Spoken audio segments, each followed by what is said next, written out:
Hello everyone, रघुर GK में आप सभी का स्वागत है।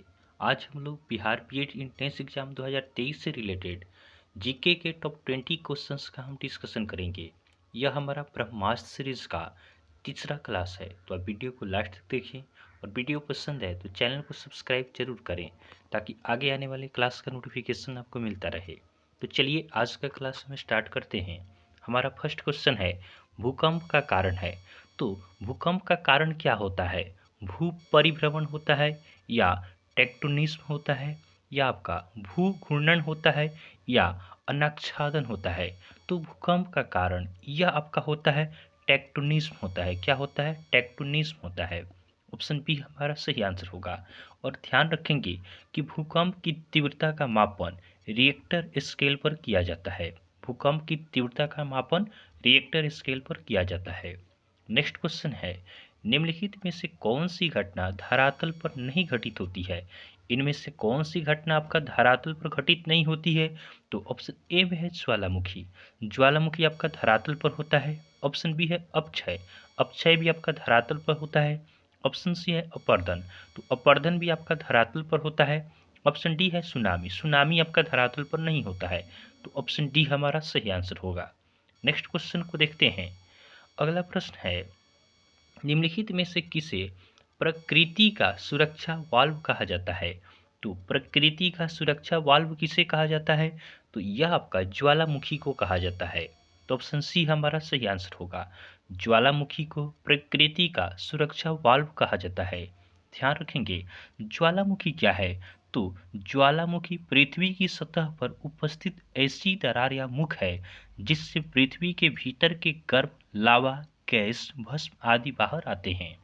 नेक्स्ट क्वेश्चन है, किस ज्वालामुखी में अक्सर उद्गार होती रहती है?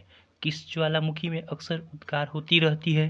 तो इस प्रश्न का सही उत्तर होगा ऑप्शन ए, जागृत ज्वालामुखी। देखिए, जागृत मतलब क्या होना है? एक्टिव होना। क्या होता है? एक्टिव होना। तो जागृत ज्वालामुखी में आपका हमेशा आपका उद्गार होते रहता है और इससे आपका सक्रिय ज्वालामुखी भी कहा जाता है। नेक्स्ट क्वेश्चन को देखते हैं। अगला प्रश्न है, वह कौन सा महाद्वीप है जहां एक भी ज्वालामुखी नहीं है? तो किस महाद्वीप में आपका एक भी ज्वालामुखी नहीं है? तो यह आपका है ऑस्ट्रेलिया। तो ऑप्शन ए हमारा सही आंसर होगा।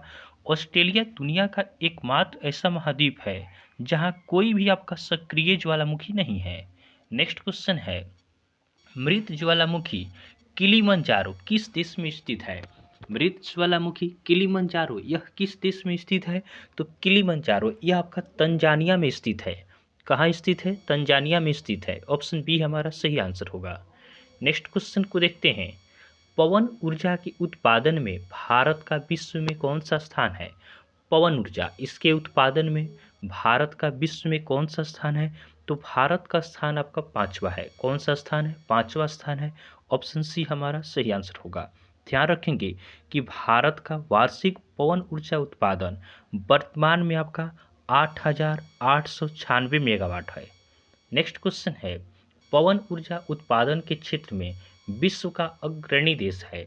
तो पवन ऊर्जा के उत्पादन में विश्व का अग्रणी देश कौन सा है? तो यह आपका है जर्मनी। क्या है? जर्मनी है। तो ऑप्शन ए हमारा सही आंसर है। ध्यान रखेंगे, टॉप 3 आपके पवन ऊर्जा के उत्पादक हैं जर्मनी, संयुक्त राज्य अमेरिका और रूस। नेक्स्ट क्वेश्चन को देखते हैं। अगला प्रश्न है, भारत में किस प्रकार के विद्युत का सर्वाधिक उत्पादन होता है? भारत में किस प्रकार के विद्युत का सर्वाधिक उत्पादन होता है? तो इस प्रश्न का सही उत्तर होगा ऑप्शन बी, ताप विद्युत। तो भारत में सबसे ज़्यादा आपका ताप विद्युत का उत्पादन होता है। नेक्स्ट क्वेश्चन है, भारत में परमाणु ऊर्जा कार्यक्रम का प्रारंभ कब से हुआ माना जाता है? भारत में परमाणु ऊर्जा कार्यक्रम का प्रारंभ कब से हुआ माना जाता है? तो इसे आपका 1947 से माना जाता है। तो ऑप्शन ए हमारा सही आंसर होगा। और एक क्वेश्चन यहाँ से बनते हैं कि होमी भाभा भारतीय परमाणु ऊर्जा आयोग के पहले अध्यक्ष थे। तो भारतीय परमाणु ऊर्जा आयोग के पहले अध्यक्ष कौन थे? तो ये आपके होमी भाभा थे। नेक्स्ट क्वेश्चन को देखते हैं। विश्व का सबसे बड़ा खनिज तेल उत्पादक देश है।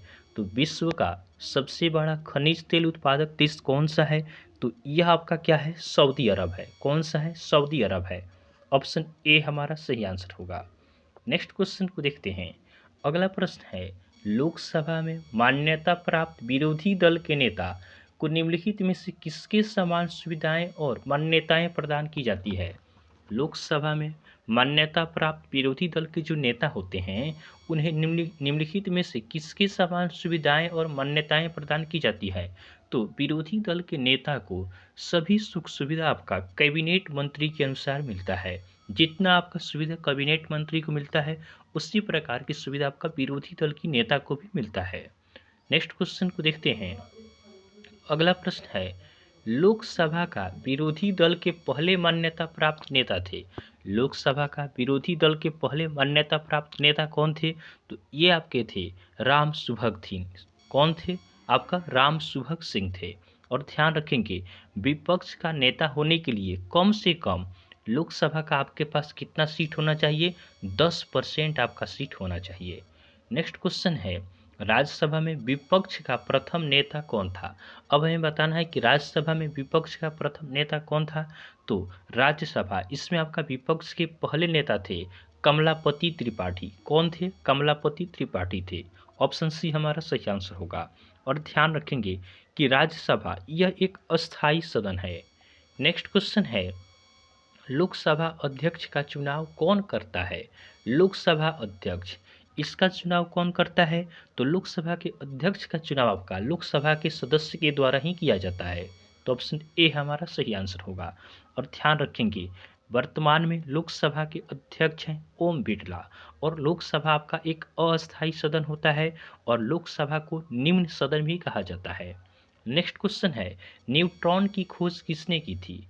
न्यूट्रॉन की खोज की थी। तो न्यूट्रॉन इसकी खोज आपका चैडविक के द्वारा किया गया। ऑप्शन ए हमारा सही आंसर होगा। न्यूट्रॉन की खोज चैडविक ने की है। और न्यूट्रॉन परमाणु के नाभिक में पाए जाते हैं। इलेक्ट्रॉन की खोज किसने की। तो इलेक्ट्रॉन इसका खोज जे थॉमसन द्वारा किया गया। और प्रोटॉन की खोज किसने की। तो प्रोटॉन की खोज ये आपके गोल्डस्टीन ने की है। नेक्स्ट क्वेश्चन को देखते हैं, किसी परमाणु की परमाणविक संख्या से निम्नलिखित में से किसकी संख्या का पता चलता है। तो ध्यान देंगे, आपका जो परमाणविक संख्या होता है वह प्रोटॉन की संख्या के बराबर होता है। तो ऑप्शन बी हमारा सही आंसर होगा। प्रोटॉन दिया रहेगा तो परमाणविक संख्या आप बता सकते हैं, वही नंबर होगा। और जितना आपका परमाणविक संख्या होगा वही आपका प्रोटॉन की संख्या भी होगा। नेक्स्ट क्वेश्चन है, एक परमाणु की परमाणु संख्या क्या होती है। परमाणु संख्या बताना है, जबकि इसमें प्रोटॉन 10 है और न्यूट्रॉन 11 है। न्यूट्रॉन आपको केवल आपको कंफ्यूज करने के लिए दिया गया है। परमाणु संख्या या आपका प्रोटॉन की संख्या के बराबर होता है। तो हमारा सही आंसर क्या होगा, ऑप्शन बी हमारा सही आंसर होगा। परमाणु संख्या कितना हो जाएगा, प्रोटॉन के बराबर 10 होगा। नेक्स्ट क्वेश्चन को देखते हैं, कितनी प्रकार की क्वांटम संख्याएं हैं। तो क्वांटम संख्याएं ये आपके 4 प्रकार की होती है। तो ऑप्शन डी हमारा सही आंसर होगा। क्वांटम संख्याएं 4 प्रकार की होती है। आज का हमारा लास्ट क्वेश्चन है, परमाणु जिसमें प्रोटॉनों की संख्या समान परंतु न्यूट्रॉनों की संख्या अलग अलग होती है, उसे क्या कहते हैं। तो ऐसे परमाणु जिसमें प्रोटॉनों की संख्या समान होती है परंतु न्यूट्रॉन की संख्या अलग अलग होती है, उसे आपका समस्थानिक कहा जाता है। तो ऑप्शन डी हमारा सही आंसर होगा। तो इस तरह हमने बिहार बीएड एंट्रेंस एग्जाम 2023 से रिलेटेड जीके के टॉप 20 क्वेश्चंस का हमने डिस्कशन किया है। तो आपको वीडियो पसंद आया हो तो आप वीडियो को लाइक करें और चैनल को सब्सक्राइब जरूर करें। तो चलिए आज के लिए हम इतना ही रखते हैं, फिर नेक्स्ट वीडियो में आपसे मिलेंगे। तब तक के लिए धन्यवाद।